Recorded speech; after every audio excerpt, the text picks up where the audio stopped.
je vous invite à tourner dans le livre de Matthieu. Nous allons terminer aujourd'hui et dimanche prochain ce sermon sur la montagne. Et peut-être qu'en janvier, je n'ai pas encore décidé, on fera la béatitude, parce qu'on n'a pas commencé avec la béatitude. J'avais enseigné là-dessus dans le groupe du mercredi soir il y a quelques années sur les béatitudes. Mais peut-être qu'on refera les béatitudes. Si ce n'est pas en janvier, ça va peut-être être au cours de l'année qui s'en vient. Et nous avions commencé à partir du chapitre 5, verset 13. Et là maintenant, on est rendu à la fin du chapitre 7. Et je vous invite à lire à partir du verset 21. Donc Matthieu chapitre 7, verset 21.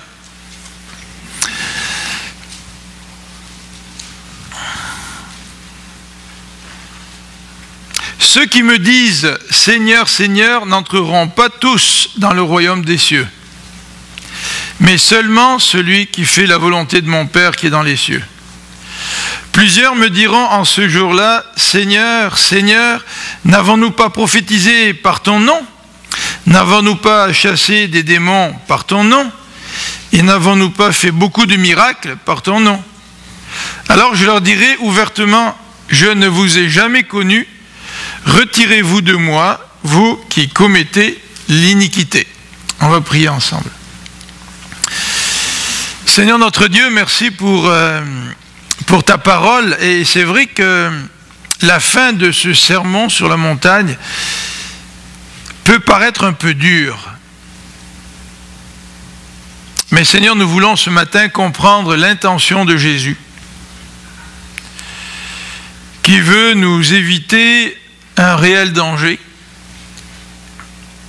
Et nous voulons bien écouter ce que Jésus a à dire pour pouvoir mettre en pratique sa parole et pouvoir rester et avancer sur ce chemin de la vie éternelle. Donc Seigneur, touche notre cœur ce matin, nous te le demandons au nom de Jésus-Christ. Amen. Je me suis posé la question quant à savoir quel titre donner à ce message ce matin. Et puis je me suis rappelé d'une chanson, d'une chanson de Dalida. C'est peut-être pas un lien très spirituel, mais la chanson de Dalida reflète assez bien le contenu de ces quelques versets.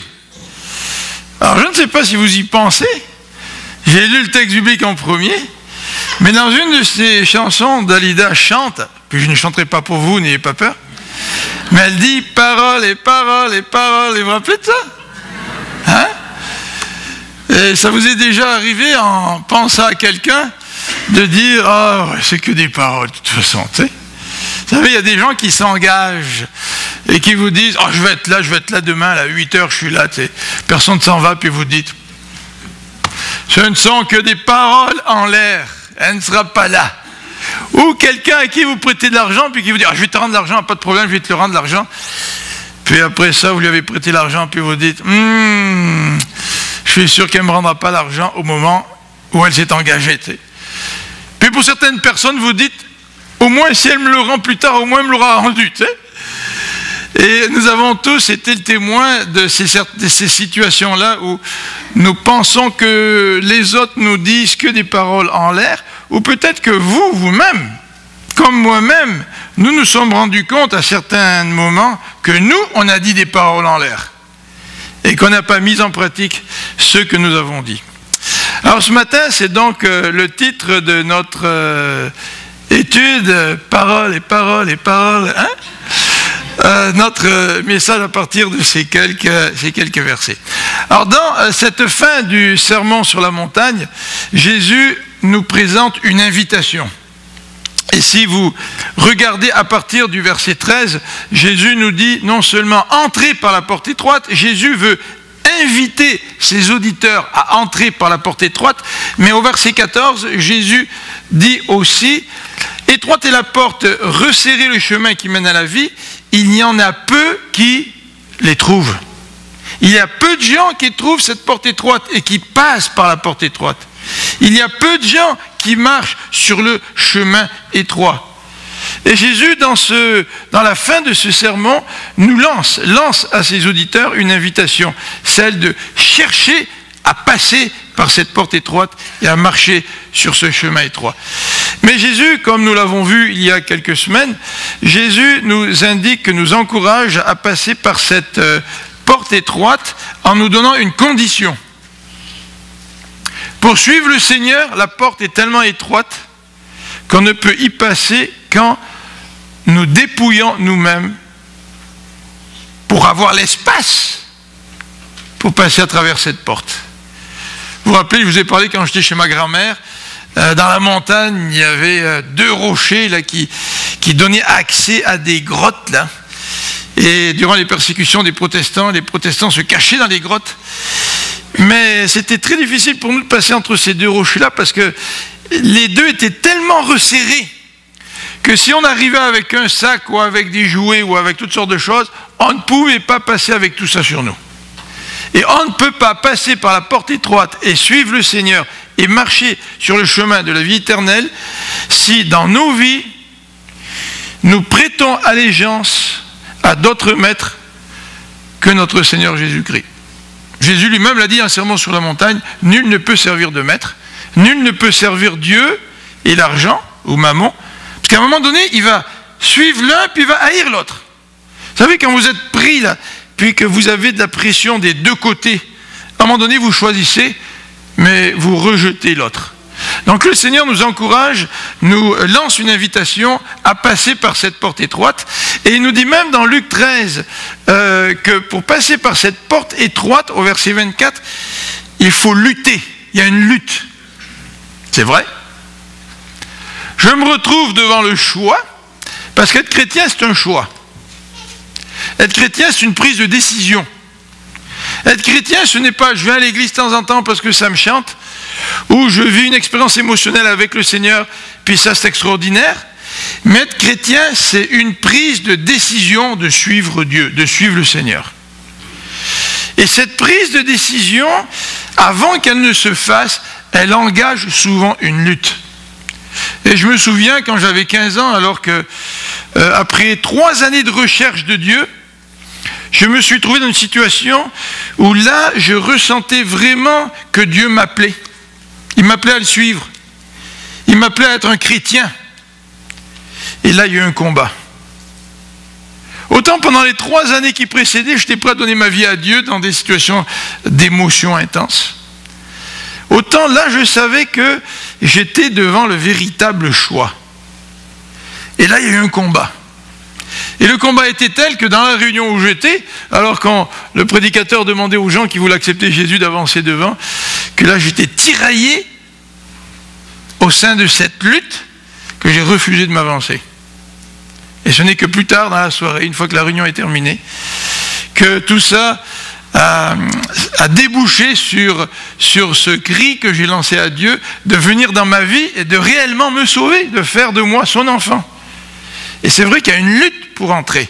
Il y a une lutte parce qu'on regarde tout ce à quoi nous tenons et pour qui nous vivons. Et nous comprenons que si nous voulons être disciples de Jésus-Christ, il faut lâcher ces choses-là. Dieu n'est pas contre la richesse. Dieu n'est pas contre le fait que j'ai une voiture, que j'ai des loisirs, que j'ai un travail. Mais Dieu est contre le fait que tout ça devienne mon maître. C'est lui que nous suivons. Et c'est pour ça qu'il faut lutter pour entrer. Il y a un combat pour entrer par cette porte étroite. Et Jésus, dans ce passage, va aussi aller un petit peu plus loin dans notre invitation à passer par la porte étroite. Il va nous dire, lorsque moi je t'invite à passer par la porte étroite, il va y avoir à côté de toi toutes sortes de personnes qui vont t'inviter par un autre chemin et prendre une autre porte. Ça, c'est la porte large. Tout le monde passe par là. C'est une porte facile, un évangile facile. Mais ces gens qui vous prêchent une autre porte, un autre chemin qui est beaucoup plus large, ce sont des faux prophètes, dit Jésus à partir du verset 15. Gardez-vous des faux prophètes. Les faux prophètes vont enseigner, vont prêcher un chemin large, une porte large. J'aimerais aussi nous rappeler que dans ce sermon sur la montagne, Jésus a des auditeurs. Qui sont-ils, ces auditeurs? Bien, ces auditeurs, ce ne sont pas des athées, des païens, des hérétiques, des apostats, puis vous pourriez rallonger la liste. À qui Jésus parle-t-il dans le Sermon sur la montagne?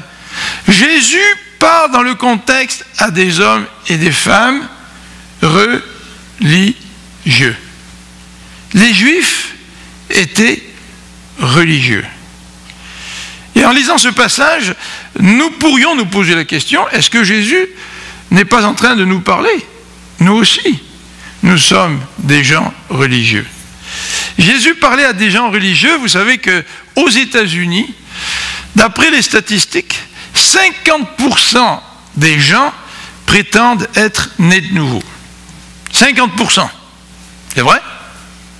Il y a des présidents qui se sont prétendus nés de nouveau et qui se sont affichés comme chrétiens. Mais quand on a regardé leur politique, on s'est posé bien de questions et peut-être ça nous a un petit peu perturbés. Mais si nous prêtons attention aux paroles de Jésus à la fin du Sermon sur la montagne, Jésus nous dit qu'il y en a beaucoup qui prennent la porte large et qui marchent sur le chemin large. Et il nous dit au verset 14, il y en a peu qui passent par la porte étroite. Alors, en rapport avec l'affirmation de Jésus, nous pouvons nous permettre de nous poser la question quant à savoir si ces statistiques reflètent vraiment la réalité. Se pourrait-il qu'il y ait autant de chrétiens qu'on le dise aux États-Unis? Vous allez me dire, les États-Unis, c'est les États-Unis, puis nous, on est le Canada. Tu sais? Un pays bien plus beau, avec des gens plus fins, puis avec une politique meilleure. Tu sais? C'est vrai. Vous pourriez poser la question.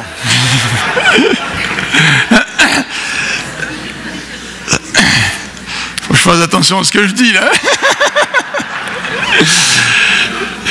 Nous pourrions aussi nous poser la question dans notre milieu évangélique, dans nos églises.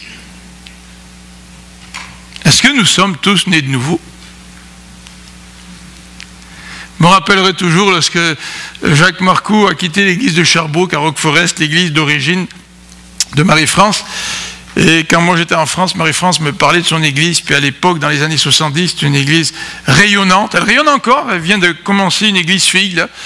Et donc j'étais très impressionné par ce qui se passait dans l'église de Roqueforest. Et quand nous sommes partis aux études, on a gardé un lien très étroit avec l'église de Roqueforest. Et quand Jacques Marcoux a quitté l'église de Roqueforest, il paraît qu'ils ont eu 100 baptêmes dans l'année. Puis quand on a appris ça, Marie-France m'a dit, depuis que moi j'ai été converti dans l'église de Roqueforest, c'est-à-dire en 71, hein, Marie-France, 71, si je compte tous les gens qui ont été baptisés et qui auraient dû rester dans l'église, parce qu'ils ont fait une confession de foi, l'église serait peut-être 2 fois plus pleine. Alors, est-ce que les paroles de Jésus sont vraies? Est-ce que c'est vrai quand Jésus dit là, que la porte est étroite, il y en a peu qui passent par là? Se pourrait-il qu'il y a beaucoup de gens, beaucoup plus qu'on pense, qui ne sont pas réellement passés par cette porte étroite-là? Vous allez me dire, là, mais là, Philippe, tu es sur un chemin dangereux, là. Là, tu veux me troubler ce matin, là. Tu veux me troubler? Puis, je vais me poser des questions quant à savoir si moi, je suis réellement chrétien ou pas. Et puis là, j'aime pas vivre ce genre d'attitude là où mon cœur est troublé. Tu sais. Mais ce que j'aimerais vous dire, ce n'est pas mes propres pensées. J'aimerais vous rapporter simplement ce que Jésus dit. Et Jésus nous pose des questions. Ce n'est pas moi qui vous les pose. Dans Matthieu 25, Jésus nous parle des vierges folles, les 5 vierges folles, qui n'étaient pas prêtes pour la venue de l'époux.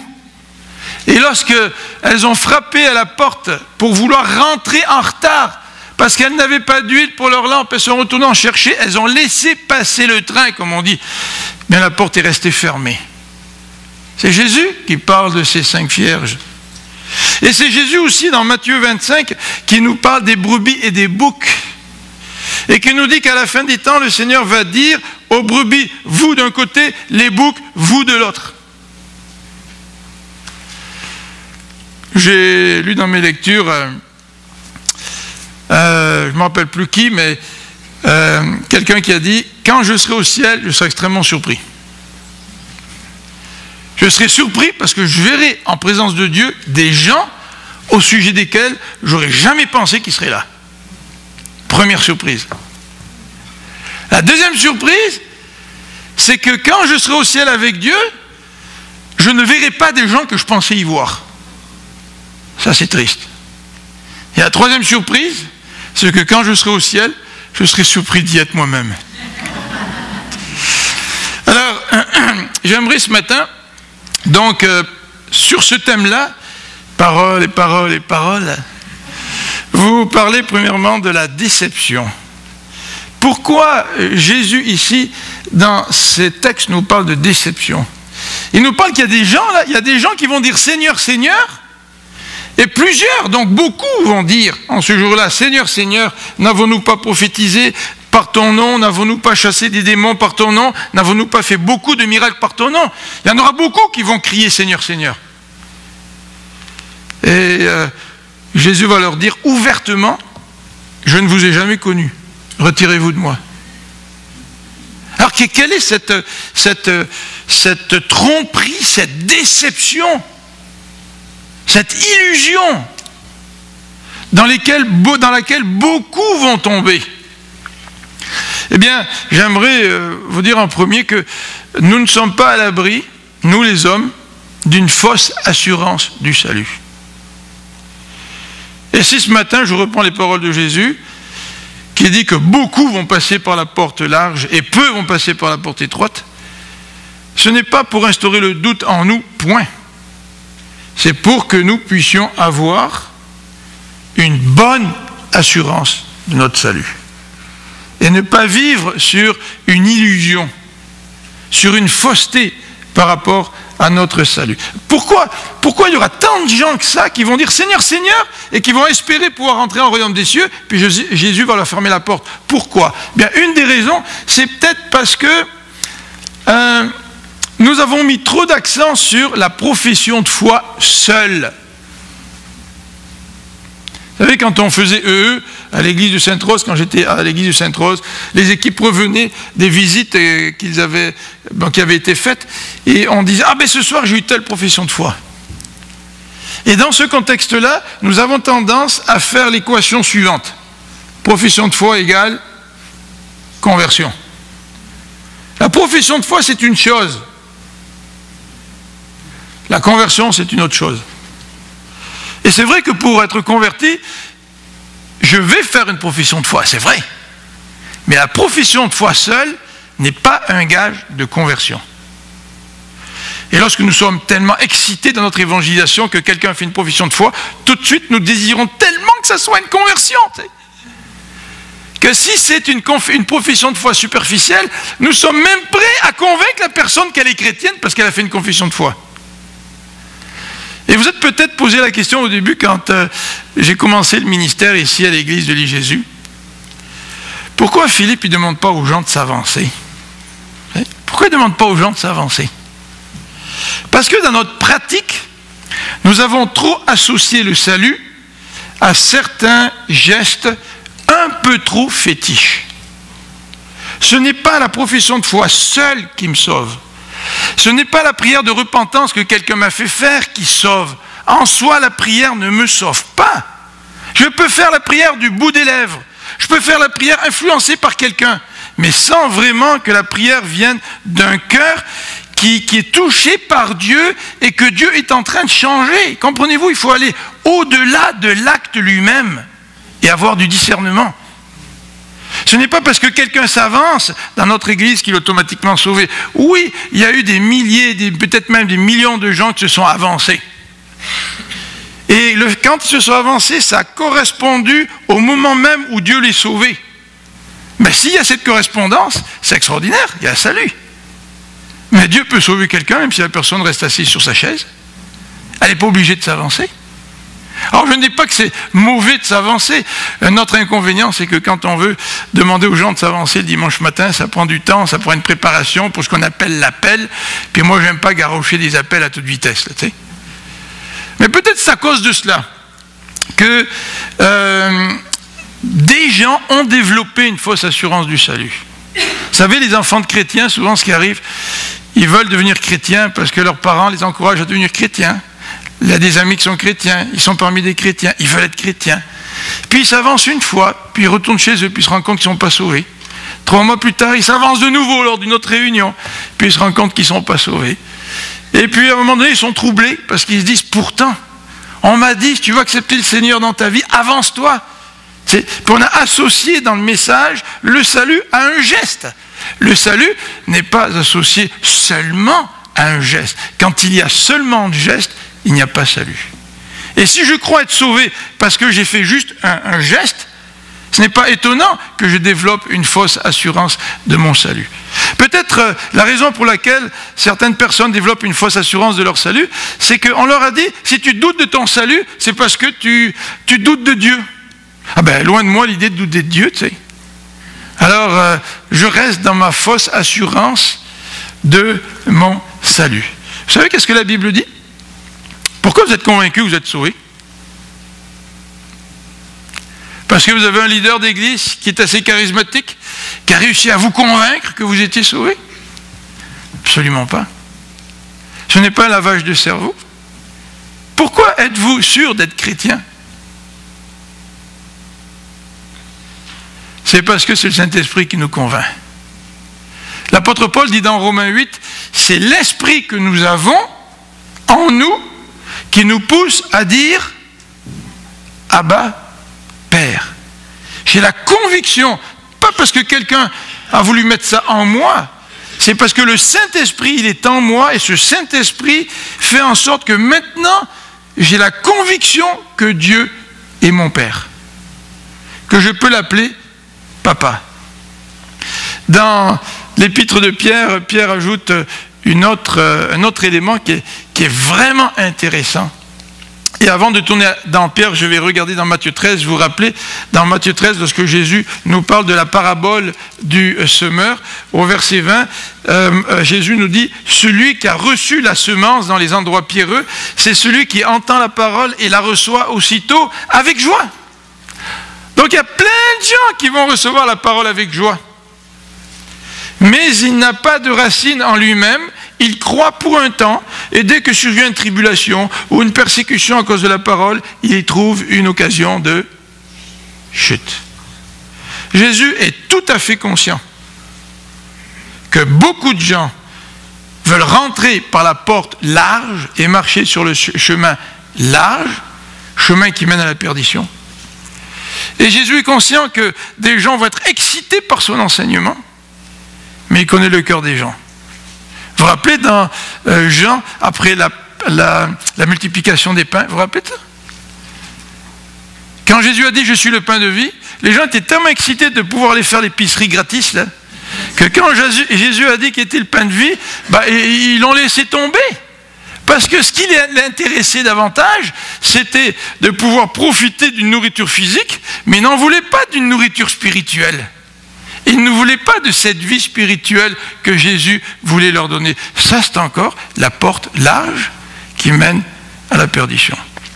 Dans 2 Pierre au chapitre 1,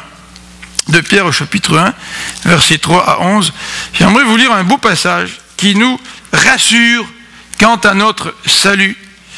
Pierre nous dit au verset 3, « Sa divine puissance nous a donné tout ce qui contribue à la vie et à la piété, au moyen de la connaissance de celui qui nous a appelés par sa propre gloire et par sa vertu. Celle-ci nous assure de sa part les plus grandes et les plus précieuses promesses, afin que par elles, vous deveniez participants de la nature divine en fuyant la corruption qui existe dans le monde par la convoitise. » Alors c'est vrai qu'un des marques de l'enfant de Dieu, c'est qu'il n'aime pas la corruption, et il fuit la corruption.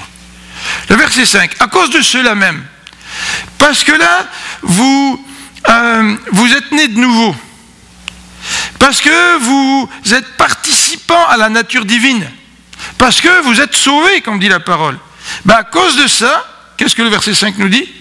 Faites tous vos efforts pour joindre à votre foi. » Et là, il nous donne une série de mots. Hein?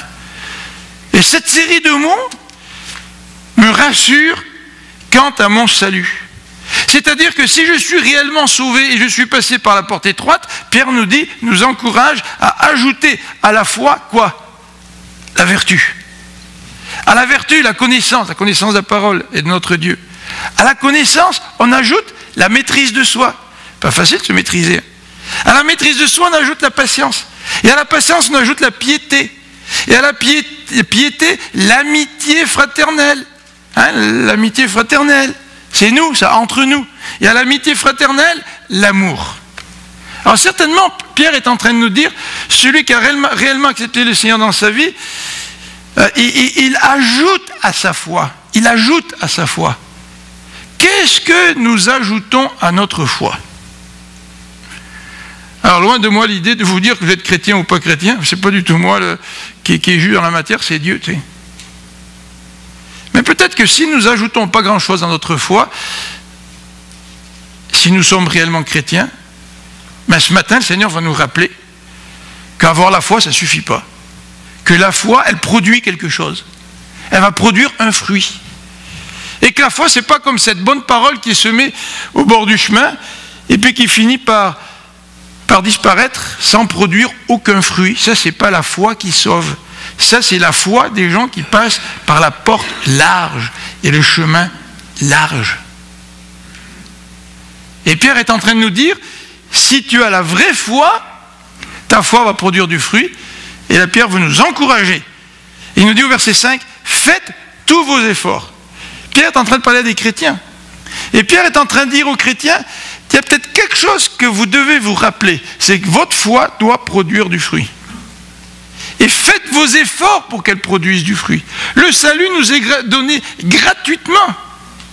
Mais la marche sur le chemin étroit, c'est une marche qui consiste à produire du fruit. Et Pierre demande de faire tous nos efforts. C'est vrai, un de mes professeurs à Paris disait, Dieu vient au secours de notre faiblesse, mais pas de notre paresse. Nous sommes co-ouvriers avec Dieu. Dieu s'attend à ce que nous fassions tous nos efforts, et lui va faire le reste. Et même quand je fais tous mes efforts, je ne compte pas sur mes efforts, puisque j'ai tout de même besoin de Dieu à 100%. Mais quand je fais tous mes efforts, je vois Dieu qui vient à mon secours et qui m'aide à produire le fruit de la conversion.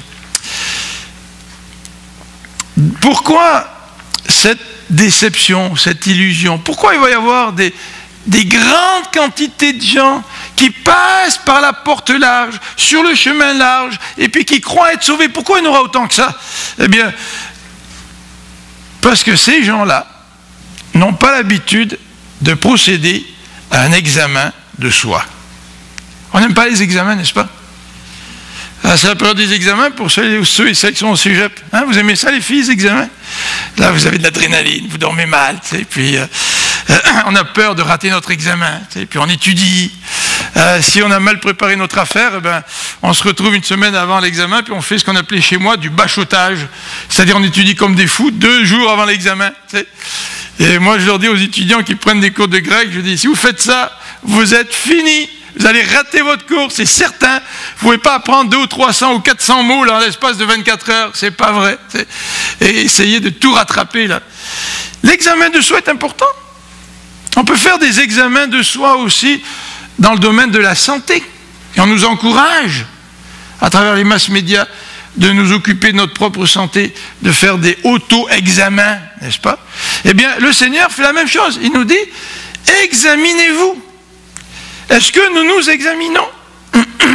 Et s'examiner, ça ne veut pas dire que je doute constamment de mon salut, c'est pas vrai. Je m'examine parce que je veux continuer à marcher sur le chemin étroit et ajouter à la foi tout ce que Pierre m'encourage à ajouter. Alors dans quel contexte la Bible nous encourage à nous examiner? Le premier contexte, vous le savez certainement, c'est le repas du Seigneur. Vous vous rappelez? L'apôtre Paul, dans 1 Corinthiens 11, 28, nous encourage en disant ceci,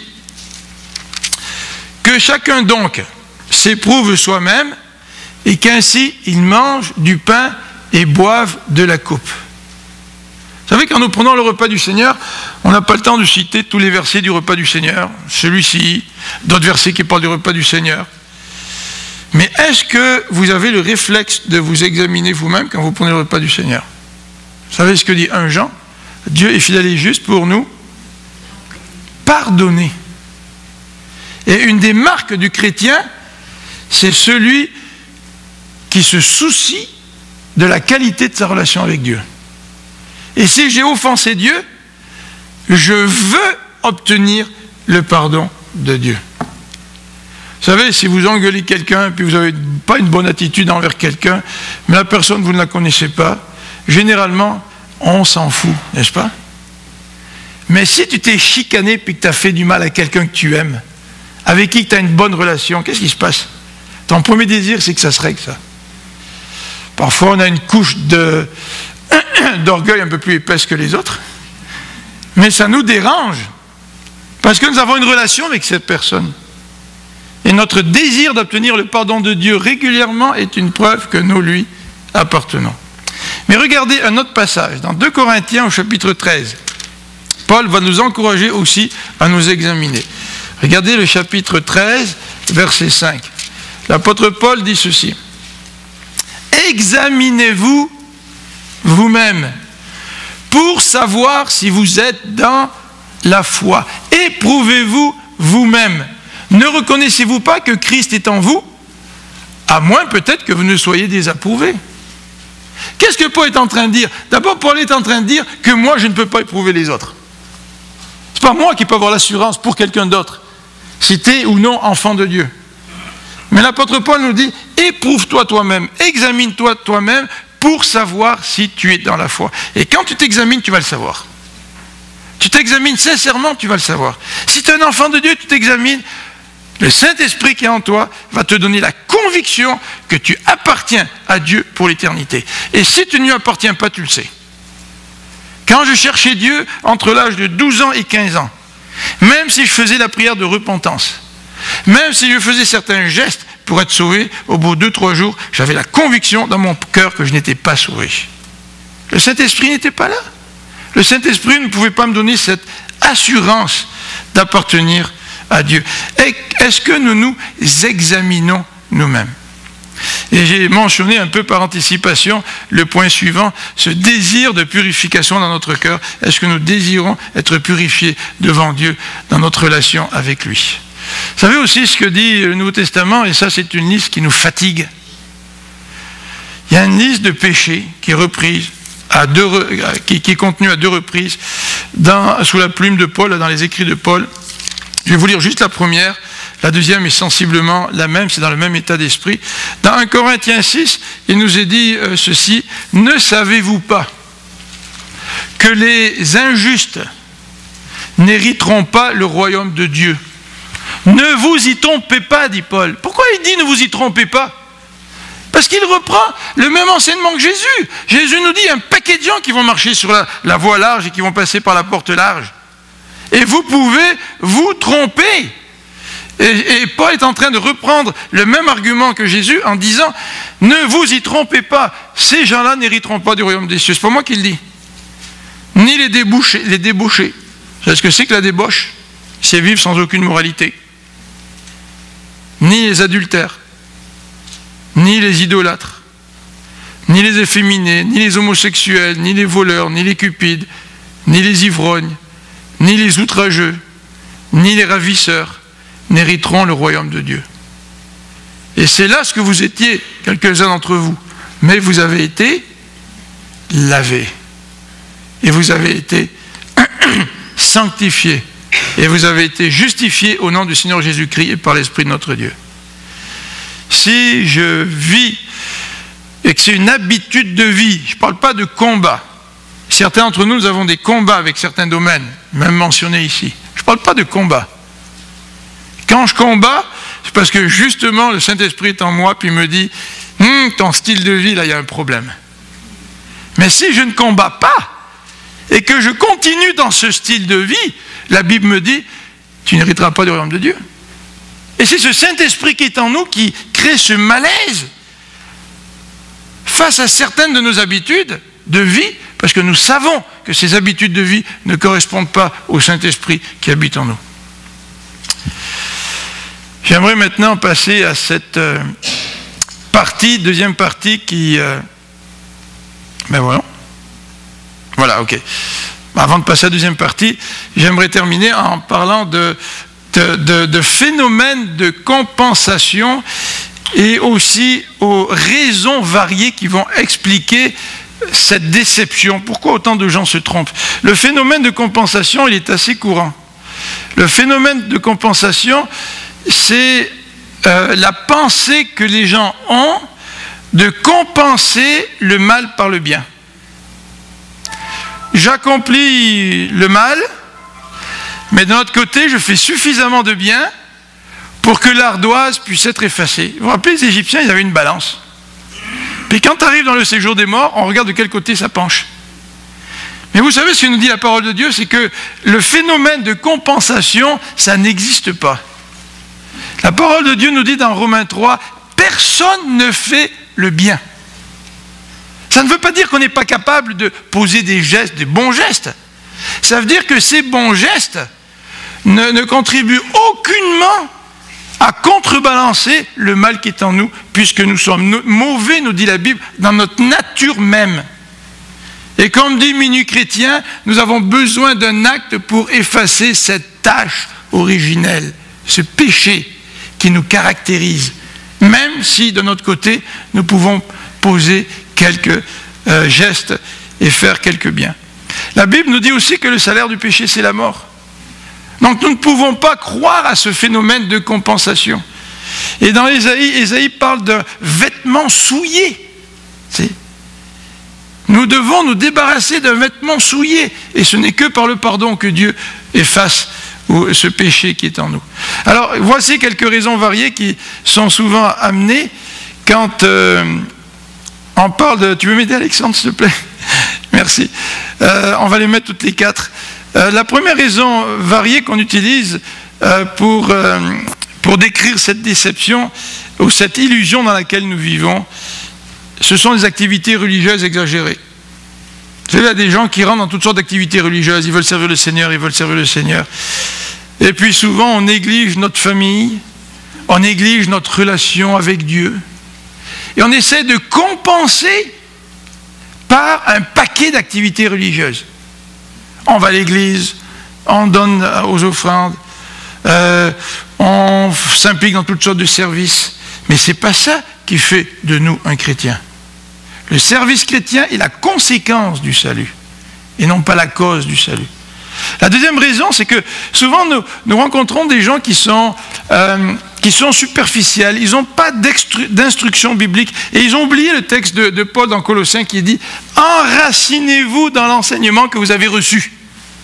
Et quand je m'enracine dans l'enseignement que j'ai reçu, bien, mon assurance du salut grandit de jour en jour.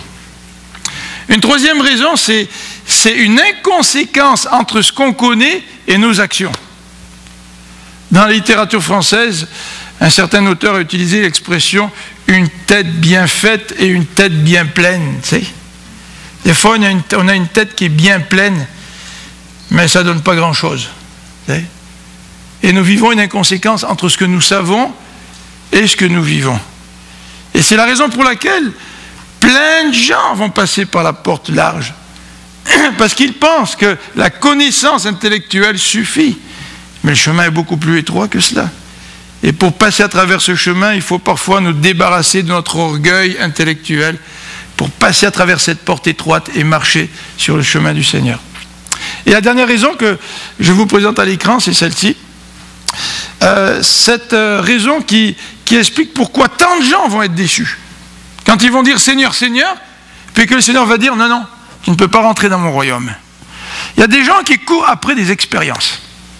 Il y a des gens qui courent après des séminaires, qui courent après tel grand orateur, tel autre grand orateur. On dirait qu'ils vont chercher leur nourriture dans des restaurants tout à fait spéciaux.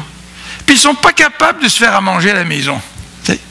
On dirait que tout ce qui compte, c'est tel séminaire, tel orateur, alors que le Seigneur nous a donné sa parole et que le Seigneur nous a donné une église, nous a donné des frères et des sœurs pour que nous puissions nous nourrir à chaque jour régulièrement, au lieu de mourir de faim pendant 6 mois de l'année, puis se prendre un gros gueuleton pendant un séminaire de 3 jours, puis de revenir à la maison, essayer de vivre sur les réserves pendant quelques jours, puis après mourir de faim pendant encore 6 mois.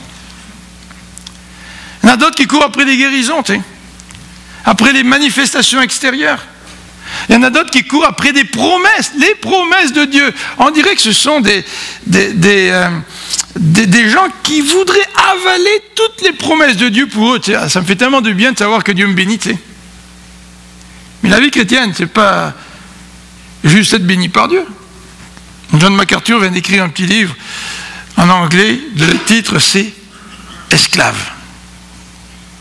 Et en septembre, j'avais acheté un livre en français, le titre c'était « Esclave de Dieu ». Vous savez, le but de la vie chrétienne, ce n'est pas d'obtenir des bénédictions de Dieu et de me contenter des bénédictions de Dieu. La vie chrétienne, c'est d'appartenir à Dieu. Nous sommes des esclaves de Dieu. Et l'apôtre Paul a bien compris quand, dans le début de ses lettres, il nous dit « Moi, Paul, doulos de Dieu ». La plupart des Bibles traduisent par « serviteur de Dieu ». Ben, ça convient mieux à notre idée de serviteur aujourd'hui. Mais ça serait peut-être beaucoup plus juste de traduire « esclave de Dieu ». Mais est-ce qu'on aimerait ça aujourd'hui? Est-ce qu'on aimerait ça avoir un message ou entendre un message qui nous promet la vie éternelle à condition de devenir l'esclave de Dieu? Non, non, moi je préfère ma liberté. Moi je préfère être libre dans mes décisions. Devenir esclave de Dieu, non. Mais un Dieu qui me donnerait des promesses pour me faire du bien, ça j'achète. J'achète parce que de l'autre côté, ben, je suis encore le maître de ma vie, tu sais. Mais acheter un Dieu de qui je dois devenir l'esclave et qui va me bénir par la suite, ça m'intéresse moins. Et si vous servez un Dieu qui n'est là que pour vos intérêts, vous passez par la grande porte et vous marchez sur le grand chemin. Et c'est la même chose pour les bénédictions. Vous vous rappelez la bénédiction de Salomon? Dieu a béni Salomon. Il a dit, écoute Salomon, demande-moi ce que tu veux, je te le donne. Et Salomon ne lui a pas demandé la gloire, l'honneur, l'argent, la puissance. Il a dit, Seigneur, donne-moi la sagesse. Comment un gars qui a reçu le don de la sagesse peut-il tomber à la fin de sa vie? C'est ahurissant. Si je cherche la bénédiction, si je cherche les dons, au lieu de chercher la présence de Dieu, je peux tomber aussi sûrement que celui qui a reçu la sagesse a tombé. Par quelle porte est-ce que nous entrons? Là, j'arrive à la moitié de mon message, puis c'est 11h30. Parole, parole, parole. Comment ça se fait qu'il y a des gens qui vont se retrouver devant le Seigneur, qui vont lui dire, Seigneur, Seigneur, regarde ma vie, regarde ce que j'ai fait, regarde. Et le Seigneur va leur dire, ce n'est qu'une illusion, tu n'entreras pas. Ce ne sont que des paroles. Alors je vais continuer la semaine prochaine. On va prier ensemble.